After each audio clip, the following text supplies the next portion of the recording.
मुख्यमंत्री देवेंद्र फडणवीसांनी कायमच ई-गव्हर्नन्सला प्रोत्साहन दिले आहे.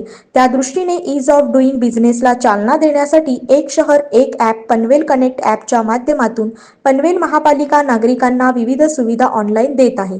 आयुक्तांनी हे ॲप नागरिकांसाठी उपलब्ध करून दिले. सेवेची हमी देण्याच्या दृष्टीने महापालिकेने अग्रेसर राहून उत्तम पाऊल उचलले.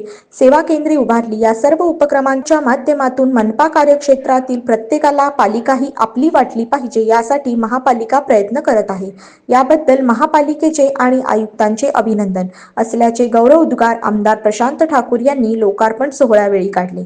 महापालिकेच्या वतीने लोकनेते दिबा पाटील विद्यालयामध्ये रविवारी पनवेल कनेक्ट ॲप स्वच्छता विभागाकडील गाड्यांचे लोकार्पण, माहिती प्रसारण डिजिटल बोर्डाचे अनावरण, महा ई सेवा हमी केंद्राचे उद्घाटन तसेच भव्य रोजगार मेळाव्याचे उद्घाटन मान्यवरांच्या हस्ते करण्यात आले.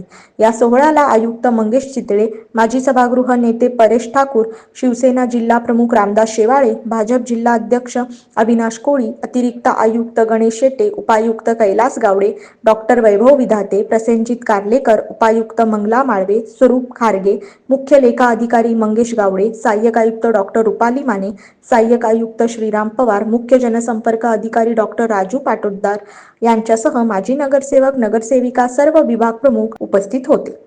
शासनाने दिलेल्या 100 दिवसीय कृती आराखड्याअंतर्गत 7 कलमी कार्यक्रमावर आधारित विविध योजनांचे आजच्या कार्यक्रमात उद्घाटन करण्यात आले. मी सगळ्यात आधी पनवेल महापालिकेच्या या विविध विकास कामांचं लोकार्पण झालं असं मंचाच्या वतीनं आपणा सर्वांच्या वतीनं या ठिकाणी जाहीर करतो.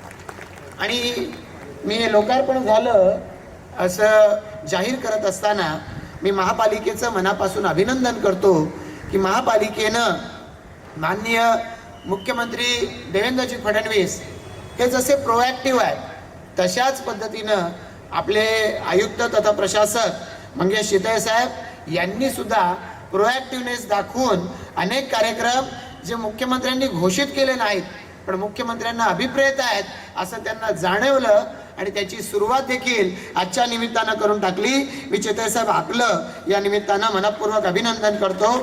निष्केतन फाउंडेशनचे किरण रहाणे, दीपक पवार व अमोल उंडे यांच्या सहकार्यातून महापालिकेने या भव्य रोजगार मेळाव्याचे आयोजन करण्यात आले होते.